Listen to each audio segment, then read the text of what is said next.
Vivek Ramaswamy, the Ohio gubernatorial candidate, Strive Asset Manager co-founder, also I would say the co-founder or co-designer of DOGE, and a good friend of the program. Vivek, how are you? Good to talk to you, Glenn. How you been? Really good, really good. So I got a lot to talk to you about. First of all, why do you want to be the governor of Ohio? Well, look, I think that Donald Trump is doing a great job as U.S. president, but that means that a lot of federal programs are going to come down from Washington, D.C., from education to healthcare, back to the states and to the people where they belong. Hang on just That's a one of the things second. that I saw in my early effort in helping get DOGE off the ground is the same thing. Federalism is the way forward to our golden age, and that is going to require strong governors to actually step up and do their job in leading and managing education, for example, in the right way. And so I was born and raised in Ohio. It's where I'm raising my two sons today. I think it's one of the better states in the Midwest, but I want to lead Ohio to be the top state in the country to raise a young family, to grow a business, and to live the American dream that I have. That's why I'm in it. Yeah. I mean, I don't know. I mean, it's kind of like conservative porn here. He's talking about returning the power to the states and cutting all those federal programs. Oh, yeah. So, Vivek, the way the government is going, I mean, I hope that DOGE actually does the job, and I hope we finish the job here. We've got so much we have to cut. I mean, trillions of dollars we have to cut and return that power to the state. Everybody's saying this is going to be chaos. How, as the governor of Ohio, how do you prepare for what is coming so it's not chaos? What has to be done? Well, look, I have to admit, I think the job is going to be far easier for me at the state level than it is doing it at the federal level, which is a gargantuan project. But I do think that giving taxpayers the transparency, first of all, how their money is being spent, fixing the regulatory state, all that's required. At the level of Ohio, I think this is actually immediately achievable in ways that improve people's lives, right? I'm into bringing the American dream back to Ohio. How do we do it? Slash every bit of red tape in the state. I mean, think about the overregulation that comes from that bureaucracy. That is the easiest thing we could fix right out the gate. 18 to 36 months for a natural gas pipeline, that should be 6 months or less. I haven't met a single person in Ohio. I haven't met a single person in the country, Glenn, who says that we have too little red tape. I've met a lot of people, especially business owners, who will tell you that there is too much red tape. And so I do think that this idea that this is just an academic project, no, it's not. These aren't just academic solutions to address a deficit number or a debt number or a GDP number. I think these are vital improvements to our economic and social fabric so that little league teams no longer have to shut down because they can't find a local company to sponsor them because they went to another state with a more favorable regulatory environment. So mom doesn't have to think twice before having a second or third kid for fear of the cost of a bigger car because the tax rate's too high in the state. So one of the things I want to do is to drive the income tax rate down, eventually down to zero, like 8 other states that have done the same thing. Take back the property tax burden. It's your land, not the government's. It is your money, not the government's. And I don't think that those should be controversial things to say. A lot of people don't know that I'm a painter, and I gave up painting because of demoralizing pain in my hands. I was losing hope. If pain keeps you from really living, I urge you to do what I did. Try Relief Factor. Relief Factor is a 100% drug-free supplement developed by doctors. It's safe to take every day, and it has helped me and so many others. You can try their 3-week quick start right now, $19.95 at relieffactor.com.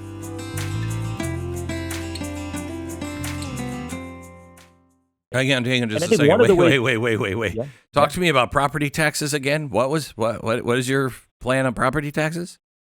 Well, property taxes in Ohio, so this is a problem in our state in particular, have gotten way too high. So many people are paying as much money on their interest plus principal repayment as they are on their property tax. And it makes you feel like you're not owning your land anymore. Your owned land feels like you're leasing it from the government, which is un-American. Yeah. So that's exactly what we're taking aim at. I have to tell you, this. I think property cuts. It's about putting the money back in the pockets of people's hands. I think property tax is absolutely immoral. You cannot. It's un-American. It is. I don't actually own anything if it can be taken from me because of tax. I mean, that is like, isn't that the story of Robin Hood? I mean, it's actually funny you say that. John Locke was probably one of the intellectual progenitors of our country's founding, as you're well aware, and the ownership of private property was foundational to the formation of the United States of America. And so I think we would do well to remember those basic time-tested principles. Capitalism is the greatest system known to man to lift us up from poverty. We've started to apologize for that as well. No, I want Ohio, and look, I say this for Ohio, but I say this because it has a national significance too, Glenn, is I want Ohio to set the standard for the rest of the country where we embrace property rights, where we embrace capitalism and meritocracy instead of apologizing for it. And the beauty of our system is that so much of saving our country actually has to come from the level of the states, has to come from the people. That's what James Madison envisioned. That's what our founding fathers envisioned. So I think federalism is the way. The path to our golden age runs through federalism. And that's why, look, I think that saving this country is a team effort. That's why I chose to run for this position after great conversations with President Trump, with Elon. Frankly, both of them, they came out within hours of my announcement, within an hour, to both endorse, and I was proud to receive their support, and others statewide here as well. But that's because this is going to be a team effort to save the country. And I do think leadership at the level of the states, especially starting a year or two from now, after a lot of those programs have been pushed back down to the states and the people where they belong, I do see a bit of a leadership gap there, and that's a big part of why I was called into this. And we're going to set a national standard. We can call it the Ohio standard. We can call it a modern-day Northwest ordinance.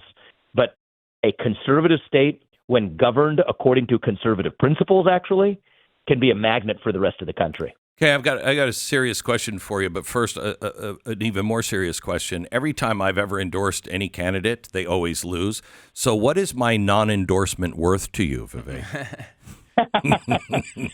Your friendship is worth a lot to me, Greg. And we'd love to have you in Ohio. Right. We'll turn that into a Midas touch. So I do want to talk to you about something that you're qualified to answer, and I think there are very few people that are qualified that people trust and know that can speak on this. Musk came out and talked about the singularity on Sunday and said we are on the event horizon of the singularity. For anybody who really understands what's coming our way in the next 3 to 5 years, the world will be completely different in ways that none of us can imagine in 5 years from now. How do we explain this to the American people, and how do you prepare a state to be nimble enough to be able to adapt? I mean, I really believe we're at the very beginning here of a maybe 18 to 36 month change, where at the end of these 36 months, it's going to be entirely different, and people will have to understand you either adapt right now or you're out. So how do you go ahead? Either you're playing from the front and you're shaping that change, or else you're going to be shaped by that change. Right. And the leader, and it's huge. The difference is massive than we've ever seen before. Right.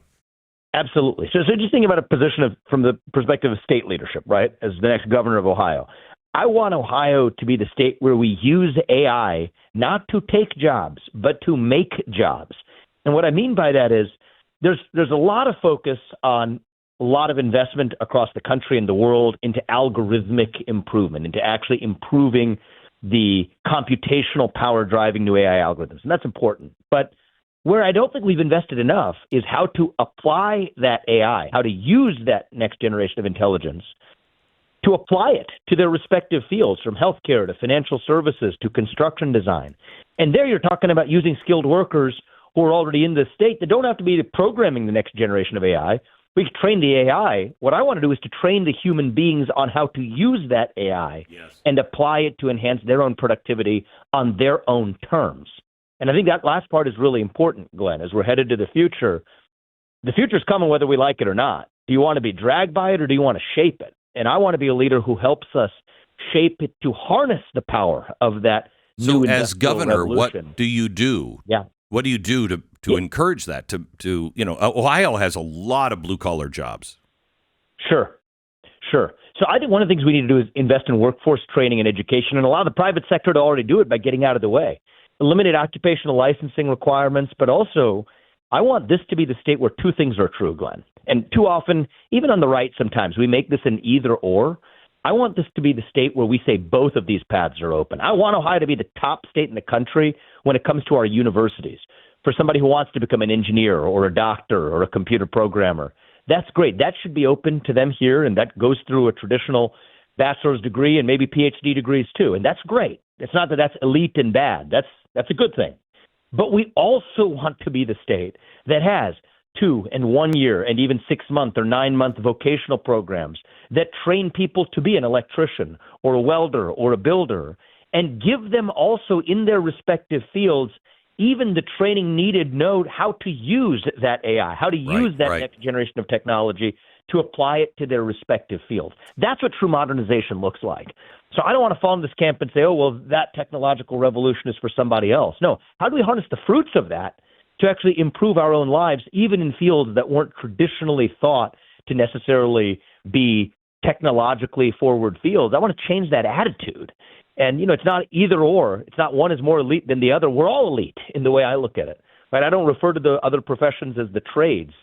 I call them the professions because that's what they are. They deserve the same degree of dignity and respect. But at the same time, it's not going to be by chasing our past. It is going to be by leading us to chase our future. And I do think that requires a new generation of leadership. And at the state level, it's a big part of why I'm stepping into what I see as a leadership vacuum. So I think Donald Trump has ushered in a completely new era that is nobody even begins to understand it yet. I mean, I think he's going to be remembered as our first real technology president. And he is changing everything about this system. And it's long needed to be changed. But when he comes to, like last night in the House, they passed a budget. The budget really, I guess it's a step in the right direction, but it's still growing the deficit. And it has some good things in it, but also has some other bad things. You have Congressman Davidson from Ohio that voted against it last night. And part of me is with Massey and people like that are like, hey, you know what? We've got to cut. How do we get America or the people of Ohio or the Congress and the Senate to understand trillions of dollars need to be cut? No more eating around the edges. Trillions of dollars need to be cut. How do we get there? Well, the truth is one of the paths is grow. Goes to that spirit that you talked about. That's where I think as a great leader of a state, you can at least help in that regard, where if you're depressing economic growth, then your debt to GDP ratio becomes even worse because your GDP growth rates are lower. So one of the areas to focus on is just robust economic growth through mass deregulation, through mass unlocking of private sector potential, through slashing and burning bureaucracy wherever necessary. And that's one positive side. On the other side, though, Glenn, and you raise a good point here, I would just say there are ways to rationalize the budget that actually lift people up in the process. I'll give you one example, and I'm going to lead the way here in Ohio on this front, is reattaching work requirements to welfare, Medicaid, and other forms of aid. Yes. I think it is not compassion. It is cruelty to increase somebody's dependence on the government. The way we're going to save our country is not through greater dependence on the government, but independence from it. We're not victims. We have this victimhood mentality that then justifies that dependence. We're done with that victimhood culture. We got to move on. We're victors, not victims. We don't whine. We win. You help somebody stand up on their own 2 feet. That's a great way. You're looking at a lot of the spending in Medicaid, a lot of spending in welfare. That's a great way to bring down spending. But even more importantly, it is an even better way to help those Americans, too, actually realize the American dream rather than to be permanently dependent on a state that serves as a ceiling for what they're able to achieve in their lives. And a lot of that does have to be done and led at the state level. The federal government, there's a role to play. But I think there's also an important role for what does a leader look like who has the spine to step up and actually do that. Ohio is a state that doesn't have work requirements attached to Medicaid right now. That needs to change. And so that's the way I'm looking to lead, is to bring back that culture of work end the war on work. And that does two things. One is it enhances economic productivity and GDP growth. The other thing it does is it brings down our debt and our spending. But the third and most important thing it does is it brings back our sense of national spirit and self-worth and individual self-confidence for so many who have lost that in this culture of victimhood and entitlement and dependence on the government. It's time for us to graduate from the era of dependence and move back to our era of independence. You think about that as a modern-day declaration of independence from the government, a modern-day Northwest Ordinance centered right here in Ohio. That's where I want to lead us. And I personally think, Glenn, a lot of politically homeless people, independents, libertarians, not just Republicans, maybe even some orphaned Reagan Democrats, will come along with us for this ride. And I think that's a good thing. Vivek, we met each other maybe 5 years ago, and I really liked you then, but I wasn't sure. I wanted to watch you for a while. I know who you are, and I'm not going to endorse you because I like you too much, and to endorse. But I will tell you, I am on your train. I just think you would be great for Ohio, and so it's an endorsement without being an endorsement because I don't want to jinx your candidacy. But I appreciate that. Best of luck. That means a lot to me, and we'll hopefully set a good example and learn some lessons from Texas as well. Yep. So thank you. All right. Bye-bye. Vivek Ramaswamy, now running for governor. You can find out all you need to know about him at VIVEK, VivekForOhio.com, VivekForOhio.com.